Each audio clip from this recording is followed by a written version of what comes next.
Hello, welcome back to A Drunk History of Middle Earth. This is Chris. I'm coming to you solo from the podcast studio today. It's been a little bit of a childcare kerfuffle, essentially. Our daughter, she sometimes stays at her grandparents on a Sunday, but that's a very nice offer. And as Rebecca's mum works in hospitality, she works in a cafe, there is a massive run up to Christmas where she's just been really busy and she's just too tired to have our kid, and that's absolutely fine.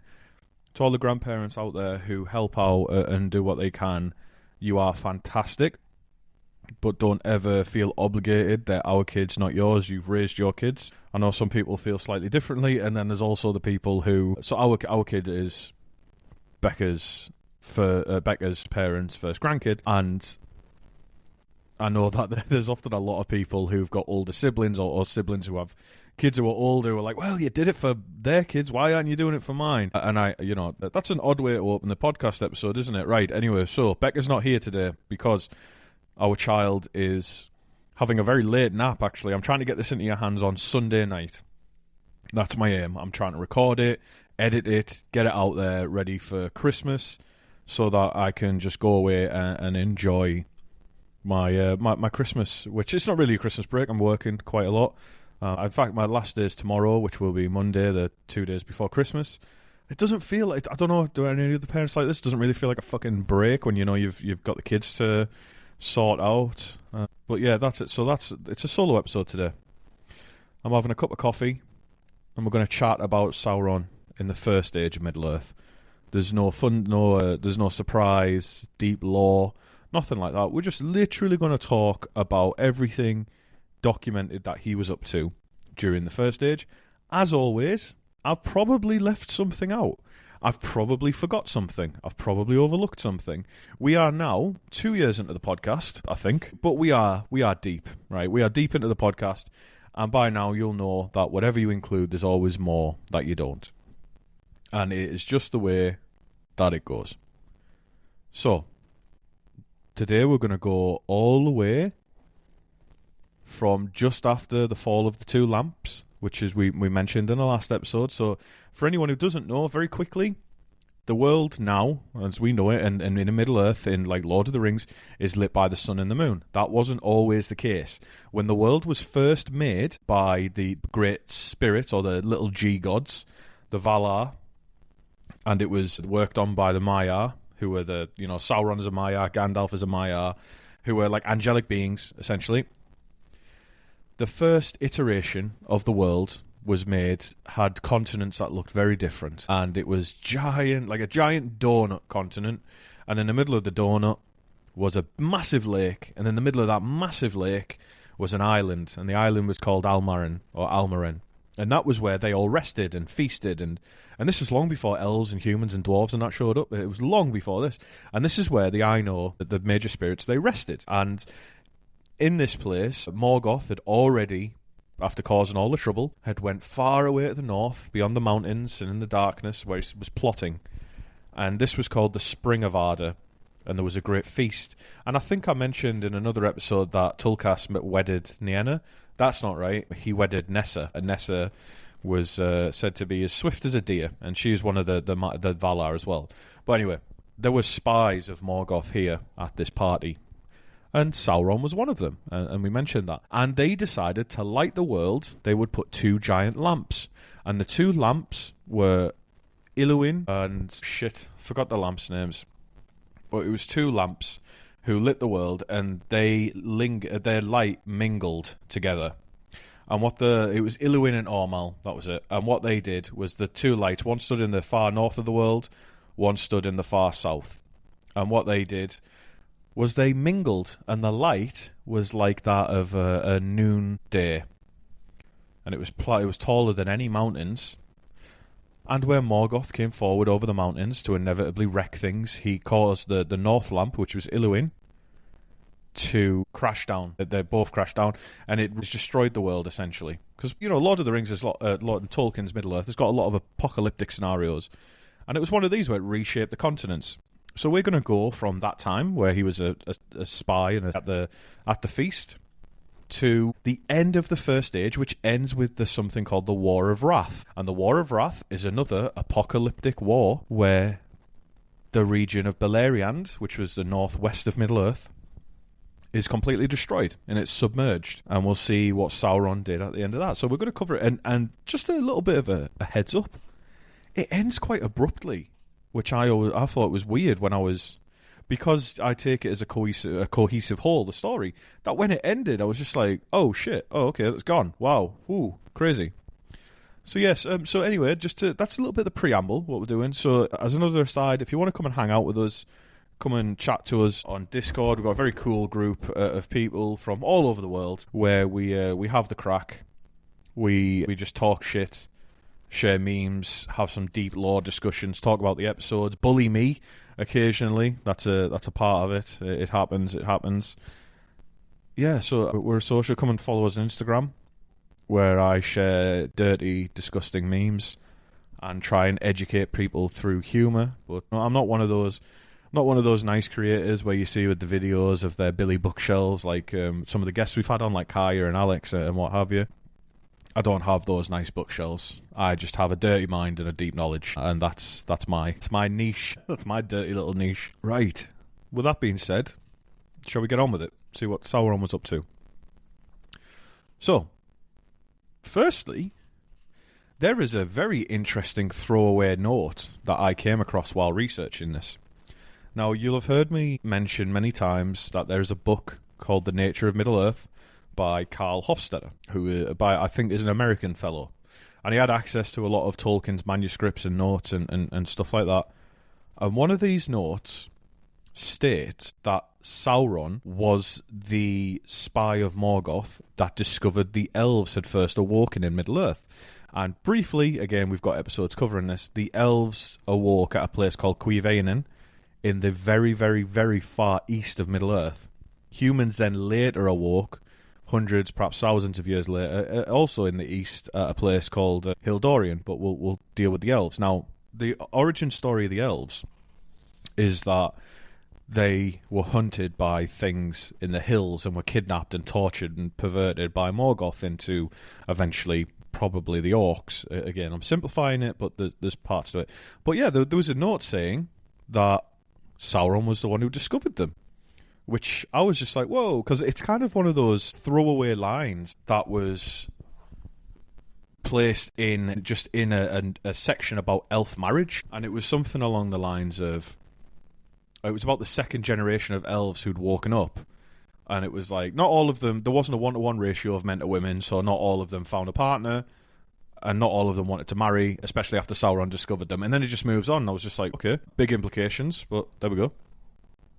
So there's also a lot in there about elf marriage and population numbers of the elves. And this is something that people always seem surprised by, is that elf history is that they weren't always airy-fairy. Like, they had to be taught agriculture and everything just like any other race, which is crazy. I can also hear an ice cream van in my street. Now, for those of you who are listening to this in the future, hello. Glad to see the podcast is still online and that the World War hasn't started yet. But it's fucking December, and not only that, we've had weather warnings of storms and wind in the northeast of England, and I can hear the bloody ice cream van. Anyway. So, when the Valar later went to war with Morgoth for the sake of the elves, because the Valar all came together and said, Morgoth can't be allowed to keep kidnapping and doing shit to the elves. We need to bring them here to Valinor, to Aman, to protect them. So they went to war, and they peeled back the roof of Autumnor and destroyed bits of it, of Angband as well, which were his two big fortresses. Sauron was nowhere to be found. So this was a little bit later, but still before like recorded history, as it were. So Sauron was nowhere to be found, and he had fled deep underground and went into hiding, same as the Balrogs. And it's said that the Valar didn't look very deeply. Like, Morgoth was their main guy, and there was a lot of his evil creations that were released into the world because the Valar just weren't bothered about them, because they had their main man they were looking for. Then later on in the Nature of Middle-earth, there's a writing about the fortress of Autumnor and Angband, and it's where I couldn't quite make this out when I was reading it. It was either Karl Hofstetter had said this is the probable story based on Tolkien's multiple manuscripts, or Tolkien himself had written that this is a probable story based on his versions of the texts. I'd lean more towards the former. But there was a probable story surmised from different versions of text that at this stage, it's likely that when Morgoth, or just before Morgoth was taken prisoner, he orders Sauron to reconstruct Angband in as much secrecy as possible by extending its underground sections in order to prepare for Morgoth's eventual return. So Morgoth, being the devil, he feigned... he gets captured the first time. He feigns like obeisance. He says, "I'm sorry," and he gets put in jail for 3 ages of the world. He's in jail a long, long time. And it's speculated that in that time, he tasks Sauron with rebuilding his fortress, rebuilding Angband instead of Autumnal. An Angband was specifically made so that it could shroud the site of Middle-earth from the Valar, so that when he comes back, that's his seat of power. But we also know that Sauron's name is the captain of Angband, so that was where his seat of power was first, and then when Morgoth comes back, he hands it over to his boss. So that's a fair indication, I think, of what Sauron would have been up to just after Morgoth was arrested. So for 3 ages of the world, Sauron would have been creeping about, going underground and you know, making Angband bigger and making sure that when Morgoth came back, it was ready. Because you remember, when Morgoth does come back to Middle-earth and the elves follow him, there is a siege of Angband which lasts for 400 years. So, you know, it must have been big enough for them to move about in there. So, moving on. There is something called the Great Journey, and this Great Journey is where the elves move from Cuiveanin to Aman, and it's essentially they cross the entire world.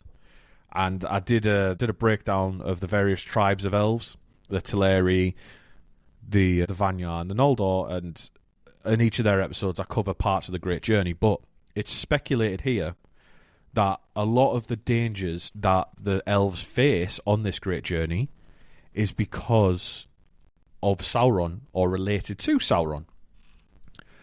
So there was harsh winters, which really messed their population up. And there was also the two main ones was there was the harsh winters and the blight of the land, like it was literally the weather was killing them, and terrors in a forest called the Great Forest, or Greenwood the Great, or you might know it as Mirkwood, because this was part of the path that the elves took. There's an entry in the timeline of the elf population and their great journey across the world where the population of elves at one point dips by 3,000. So it goes from about 28,000 elves to about 25,000 elves due to a combination of these factors. So it was also Sauron perhaps causing or adding to the winters, the terrors in Mirkwood that were daunting them and slowing them down and you know, possibly, well, killing a few of them. But there's also the fact that Oromir, the Valar, the hunter of the Valar, who was a great friend to the elves, he was a bit fed up at certain points of the elves with how long they were taking to get across the world. So he stopped showing up to guide them, and he stopped giving them his protection because he wanted to encourage them to move along quickly. And he thought, the more that I coddle them, the more protected they are, the slower this is going to go.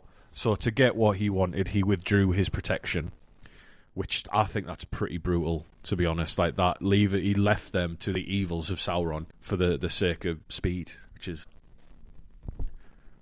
So moving on, the next that we really hear of Sauron in the First Age is that he's left to command the war against the elves when humans awake. So that by this point, the suns rose, the Noldor have penned Morgoth into Angband for 400 years, and at some point in secret he realises the humans have awoken, which might have also been Sauron warning him of this, who knows. He leaves Sauron in command at Angband of the war, and then he goes away to corrupt them. And for more information on, like, you're like, whoa, what? The origin of humans and Tolkien? I've done a whole episode on that. Go and have a listen. I think it's absolutely fascinating. It's basically the story of how humans wake up. God talks to them for a bit, tells humans to figure things out for themselves. Humans do not like that one little bit. And so in comes Morgoth and corrupts them. It's a bit shit. But now Now we start to get into the juicy bits. And there's going to be a bit of poetry. There's going to be some quotes from the Silmarillion. But before all that, let me have a little drink. And I've just realised I need to ask Becca to book the Tolkien trail race because I have fucked things up. There is a Tolkien trail race in the Pennines, and I should have been getting tickets. And lovely Emily, who is a feral in the Shire, she's a listener to the podcast. I had it in my calendar, and lo and behold, I'm recording just as the tickets open. I shouldn't have been doing that. I am a fucking goober. But it's basically a Pennine race through the Pennines. It's 11 kilometres, and it's inspired by Lord of the Rings, which is pretty cool. But anyway, right, back to the episode. I've asked Becca, I've texted her to say, can you try and book these tickets for me? Whoops. So the next thing we see of Sauron, this is live. This is the life of a podcaster. It's not all glamorous. Got a full-time day job. Got a full family life. Got to fit this in where I can. So you fuckers best appreciate it. Right. Sauron later comes into possession of the guard tower of Minas Tirith in Beleriand. And Minas Tirith is this is a guard tower constructed by Finrod Felagund. And the later Minas Tirith, that the more famous one, is named after this. And Minas Tirith, you remember, just means Tower of the Guard. So, the quote is, "For nigh on 2 years after the Dagor Bragollach, the Noldor still defended the western pass about the sources of Sirion, for that power of Ulmor was in that water, and Minas Tirith withstood the orcs. But at length, after the fall of Fingolfin, Sauron, greatest and most terrible of the servants of Morgoth, who in the Sindarin tongue was named Gorthour, came against Orodreth, the warden of the tower upon Tol Sirion. Sauron was become now a sorcerer of dreadful power, master of shadows, and of phantoms, foul in wisdom, cruel in strength, misshaping what he touched, twisting what he ruled, lord of werewolves, his dominion was torment. He took Minas Tirith by assault, for a dark cloud of fear fell upon those that defended it, and Orodreth was driven out and fled to Nargothrond. Then Sauron made it into a watchtower for Morgoth, a stronghold of evil and a menace, and the fair isle of Tol Sirion became accursed, and it was called Tol in Gawroth, the Isle of Werewolves. No living creature could pass through that veil that Sauron did not espy from the tower where he sat. And Morgoth held now the western pass, and his terror filled the fields and woods of Beleriand. Beyond Hithlum he pursued his foes relentlessly, and he searched out their hiding places and took their strongholds one by one. The orcs, growing ever bolder, wandered at his will far and wide, coming down Sirion in the west and Kelon in the east, and they encompassed Doriath. And they harried the land so that the beasts and birds fled before them, and silence and desolation spread steadily from the north. Many of the Noldor and the Sindar that they took captive and led to Angband, and made them thralls, forcing them to use their skill and their knowledge in the service of Morgoth. This is a strategic war effort, and this is where Sauron lives, essentially. And he can't, so we see this in the episode, fucking hell, I'm trying to text Becca as well. She's asking me questions. I've just said, can you book this? And she said, what for? So I can fucking run it, obviously. Right, so Sauron does some warlike activity when he takes on this Noldor stronghold. Now, this is an important stronghold because it stopped the forces of Morgoth from being able to easily invade from the plains of Ardgallen. Now, Ardgallen, for anyone who knows their geography, this lays between Angband, where Morgoth was, and the rest of Beleriand. So this is essentially, this is a very strategic place to hold for either side, because the Noldor were able to stop a lot of invasion coming from that way. But Sauron overran it. And for anyone who thinks, hey, Ardgallen sounds a bit familiar, it later becomes Anfauglith, which is the choking or the gasping plain, which when Morgoth bursts forth from Angband and floods the place with fire. That's it. But it's not super important, the geography of this, but you just need to know that Sauron took a key defensive position from the elves. And it's in this place that Sauron develops werewolves. And he develops werewolves by putting evil spirits inside the bodies of giant wolves that he breeds. And then there's about 10 years there's about 10 years where Sauron holds this tower. And during this time, Sauron gets up to some heinous shit, which we'll talk about now before we come back to the tower, because the tower then passes back over to the quote-unquote good guys. But in that 10 years, things happen. There was a famous human man called Barahir in the first stage of Middle-earth, and he was so famous for his deeds, right, that during the Battle of Dagor... So Barahir is... His son, Beren, comes into stories a lot, of Beren and Luthien, etc. But Barahir was no slouch. He was very famous for his time. So during the Battle of Dagor Bragollach, this was the Battle of Sudden Flame that I just alluded to. Morgoth erupted a volcano and came out of Angband with his dragons. The human Barahir came to the defence of Finrod Felagund. So Barahir got his bravest humans together, and he came to the defence of Finrod. And what these brave men did was they formed a wall of spears around Finrod during the battle, and they fought their way out, losing a lot of soldiers in the process. But from this, Finrod Felagund was grateful, and he swore an oath of gratitude to help Barahir or his descendants should they ever need it. And he gave them a ring as a token of this. And this ring was made in Valinor, and it looked like two snakes with their emerald eyes, but one of them is eating a crown of flowers, and the other one is supporting this crown of flowers. And this was a symbol of the House of Finarfin. Now, what's important here is that Barahir made this ring an heirloom of his house, and it was passed down through the years. And chances are you've already seen this. So Aragorn wears this ring in Lord of the Rings, and it's a symbol in the movies, and it's a symbol of his lineage and his true identity. Like Elrond gives it to him when he reveals to Aragorn like who he actually is when he's like, I think he's like 20. And that's a pretty fucking cool through line, to be honest, because you can see in the Peter Jackson films that he's wearing the Ring of Barahir, but I bet you didn't know it goes back to a lot of you won't have known it goes back to the First Age, back to like the high elf shit.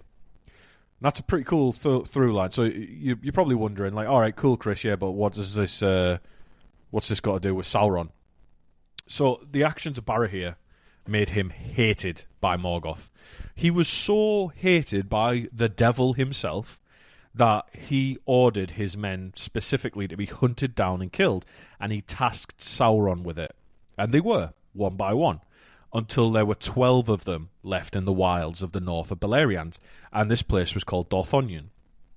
So Barahir had said he would never forsake Dorthonion, so they hid and they did what they could while evading Morgoth. They became, like, essentially outlaws. Now among them was a man called Gorlim. Gorlim was one of the 12. This is one of my favourite This is one of my favourite parts of this tale, but it's not a happy one. So Gorlim had a wife called Eilenel, and he missed her a lot, right? That's understandable. So every now and then, he would go in secret to where they used to live, and he'd look for her because he hadn't seen her. And he would hope that his wife would be there every time he went, but she never was. He'd look through the window, and he wouldn't see anyone there. And I suppose this is the fool's hope you'd have, that you just kept missing her or something was wrong and she'd fled and then she'd come back. And he'd go night after night as when he could, and he'd go away not seeing her. Until one night he came back and he did see his wife, and he was happy, right? He looked through the window until he saw that his wife, like, her face was haggard, she was grieving and unhappy, and she was crying, and he could hear her calling out for him and asking why he'd abandoned her. That would break any person's heart, watching your spouse crying out why, you know. But then, before he could go to her, he felt heavy hands on his shoulders, and in the distance he heard wolves howling. He'd been spotted, and he'd been captured by Sauron's hunters. So they took him to their camp, right, and they tortured him. And they tried to... So Tolkien uses the word tormented, but I'm pretty sure that's just one-to-one torture. They tried to find out where the others were, because there was 11 more outlaws that Morgoth had ordered to be killed. And they tortured him, they interrogated him, he never betrayed anything. Until eventually, they said that if you tell us what we want, you will be free, your wife will be free, you'll be reunited with her, and you could just go. And by this point, he was so worn down from the torture and he just wanted his wife. And he cracked. And he finally said, right, I'll tell you. And immediately, he was brought before Sauron. Now, I'm going to read my favourite version of this, which is part of the Lay of Lathian, which is poetry. And it's rhyming couplets, so don't worry. They brought him to the seat of stone, where Sauron sat, he stood alone, before that dark and dreadful face, and Sauron said, Come, mortal base, what do I hear, that thou would dare to barter with me? Well, speak fair. What is thy price? And Gollum, low, bowed his head, and with great woe, word on slow word, at last implored that merciless and faithless lord, that he might free depart, and might again find Arlinel the White, and dwell with her and cease from war. Against the king he craved no more. Then Sauron smiled and said, Thou thrall, the price thou askest is but small, for treachery and shame so great. I grant it surely, well I wait. Come, speak now swiftly, and speak true. Then Gollum wavered, and he drew, half back but Sauron's daunting eye there held him, and he dared not lie. As he began, so must he wend, from first false step to faithless end. He all must answer as he could, betray his lord and brotherhood, and cease and fall upon his face. Then Sauron laughed aloud, Thou base, thou cringing worm, stand up and hear me, and now drink the cup that I have sweetly blent for thee. Thou fool, a phantom thou didst see, that I Sauron made to snare thy lovesick wits, naught else was there. Cold 'tis with Sauron's wraiths to wed thy Eilenel, she is long since dead. Dead food of worms, less loathed thou, and yet thy boon I grant thee now. To Eilenel thou soon shalt go, and lie in her bed no more to know. Of war or manhood have thy pay.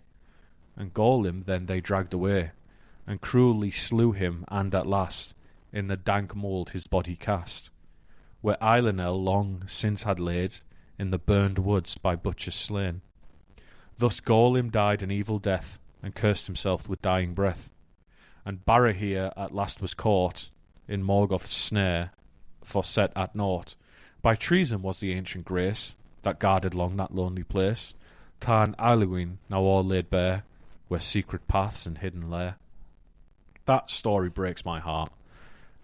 I can understand 100% why he did that, and yet to be betrayed and to betray the strongest bonds between men of arms, like, you know, friends, for love, and still lose everything. And like I said, the tale of Gollum the Sad isn't a fun one. So he shows up as a ghost to Beren, son of Barahir, and he tells him to flee. Right, and this just highlights how much of a bastard Sauron is to me. Just that whole thing with Eilenel, like, she was already dead, and you know that he tricked him. So Beren flees, but he comes across the orcs who kill his father because Barahir doesn't make it out. And the orc captain, is holding up a hand with the ring of Barahir on it, and you know, talking about it.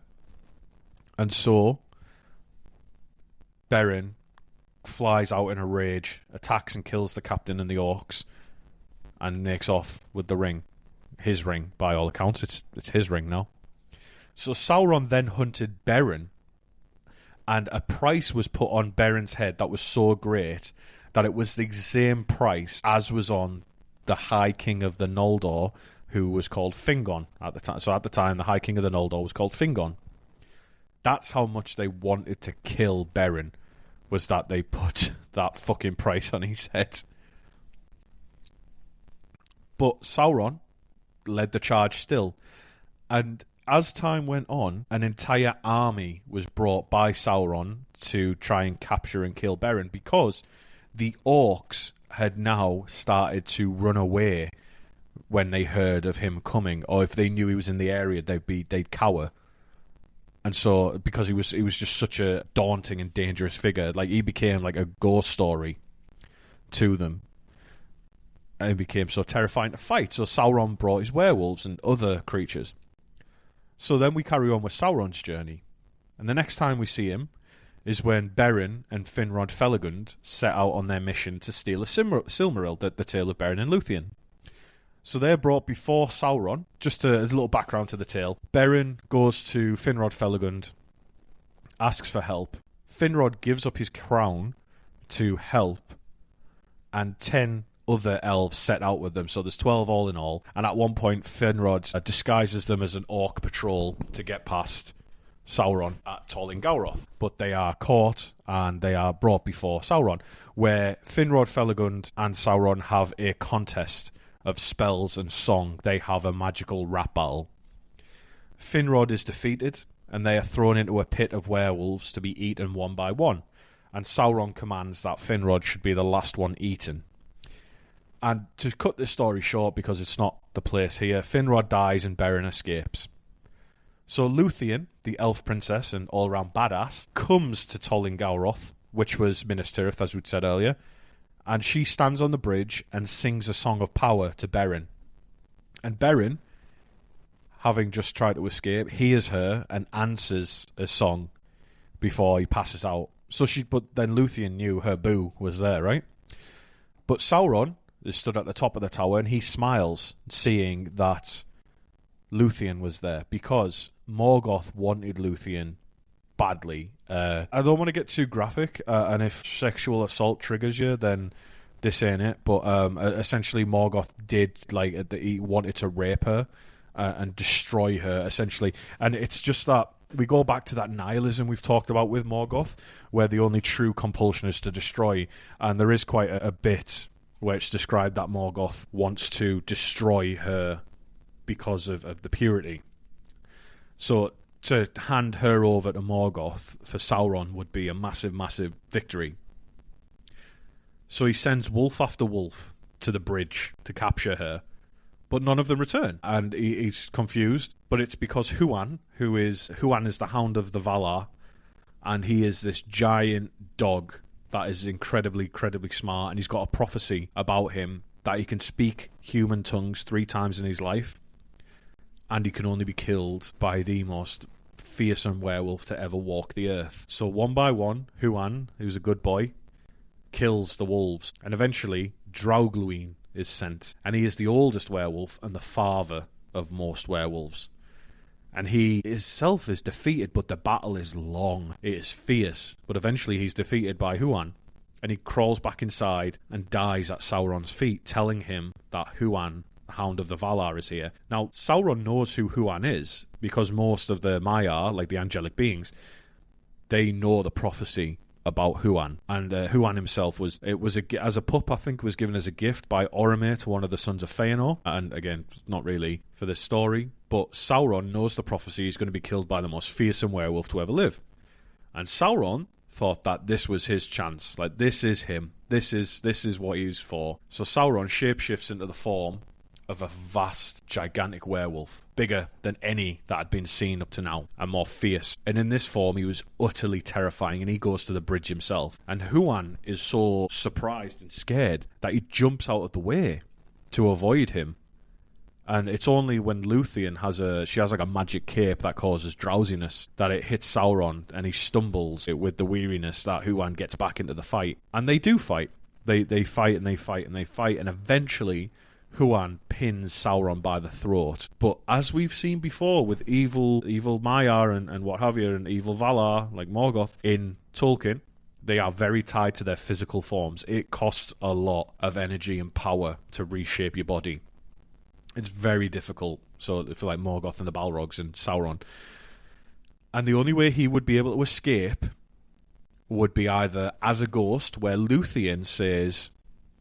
Well, I'll get on to what Luthien says, but the only way to be able to get away is to abandon his body completely and escape as a spirit, or surrender. So instead, he surrenders. And the passage from the Silmarillion sums it up. And she said, "There, everlastingly, thy naked self shall endure the torment of his scorn, pierced by his eyes, unless thou yield to me the mastery of thy tower." Then Sauron yielded himself, and Luthien took the mastery of the isle, and all that was there, and Huan released him, and immediately he took the form of a vampire, great as a dark cloud across the moon, and he fled, dripping blood from his throat upon the trees, and came to Tar Nufuin, and dwelt there, filling it with horror. So that is the second to last time we ever hear about Sauron in the War of the Wrath. In the First Age even. The last time is the War of the Wrath, which is just after War of the Wrath, when the Valar and the Host of the West, and the Maiar, the Elves, and the Host of the West destroy Morgoth's armies, and Beleriand is destroyed in the process.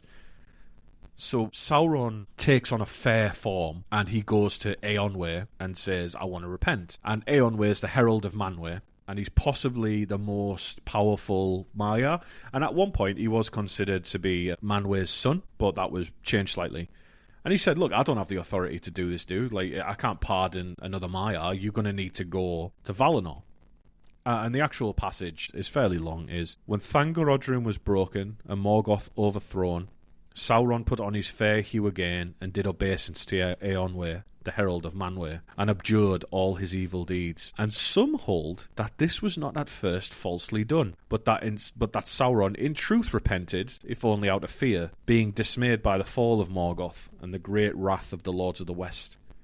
But it was not within the power of Eonwë to pardon those of his own order, and he commanded Sauron to return to Aman, and there receive the judgment of Manwë. Then Sauron was ashamed, and he was unwilling to return in humiliation, and to receive from the Valar a sentence. It might be of long servitude in proof of his good faith, for under Morgoth his power had been great. Therefore, when Eonwë departed, he hid himself in Middle-earth, and he fell back into evil, for the bonds that Morgoth laid upon him were very strong. So that's interesting, is that initially he did want forgiveness, but as we've seen time and again with evil and bad in Tolkien, it's pride that got in the way.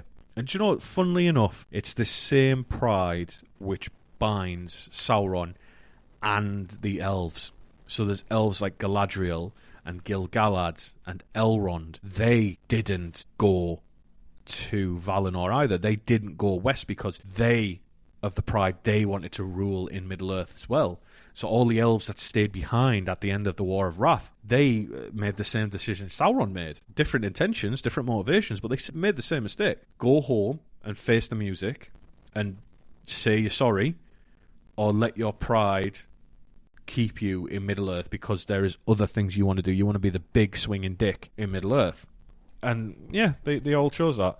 And like I said, Sauron chose pride. And we're going to see how that works out in the next Sauron episode, when we pick back up with the series and we discuss Sauron in the Second Age of Middle-earth, which are what I would affectionately call his fuck years, because this is where he really shines.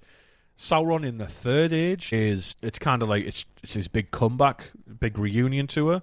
It's like when Take That came back. Yeah, it's big, but it's not as big as they were in the 90s. And, you know, the Second Age of Middle-earth, I dare say, Sauron's 90s. Like, he did some Gollum shit. Yeah, he did that horrible shit with Gollum, but he wasn't the boss. You know, he still had a boss. Now, the Second Age, he's gonna destroy a whole fucking civilization. And, as mentioned way back in the first episode of this series about Sauron, he had, like, whole kingdoms, apparently, at one point. He was as like a god king. So yeah, we're going to start, and my God, I do not envision it's going to be just one episode. I'd be surprised if it was just one episode for the Second Age, because there is a lot, and we're going to get in there with Numenor and what have you. So yeah, that is where we're at. So that brings us to a close for today. That is Sauron. So now remember, we are into the chronicled events of Sauron now. We're not going to do too much of a deep dive into him as a character. It's just now, what was he involved in? And it's a lot. And funnily enough, I think Second Age might be the longest bit, because the Third Age, it's kind of like rote memorization. Like, he did a fair bit of stuff. But during the War of the Ring, I don't know, he just kind of sat in a room, didn't he? So, yeah. But yes, right, that is us. I hope that you have a wonderful Christmas, wherever you are, whatever you're doing. And remember, on Christmas Day, just put your fucking headphones in, just listen to this podcast. I don't judge you. Do you know what? If you're a woman or a man with long hair, Put some discreet like earbuds in. Have your hair hanging over your ears. Just listen to this podcast. Just let my soothing tones guide you as you look out at your family and you think, I might turn the oven on and just leave the gas running because you're all a pack of bastards when everybody's in the same house together. don't want to point out that that's a joke. I don't think I should have to with this audience, but, don't kill anyone, please. But no, I hope you have a wonderful Christmas. I will catch up with you sometime, I imagine, probably just after New Year, I think. Who knows? We'll be into the third year of the podcast, which will be wild. But yes, come and talk to us on the Discord.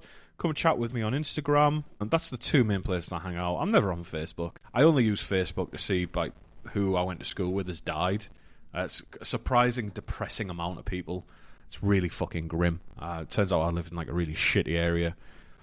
So, anyway, that's just a little bleak one. But I bet more of you could relate than I think. But yes, right. Put your pants back on. Walk out the door. Pretend you haven't been stroking it to the sound of my voice. And I will see you later. Bye.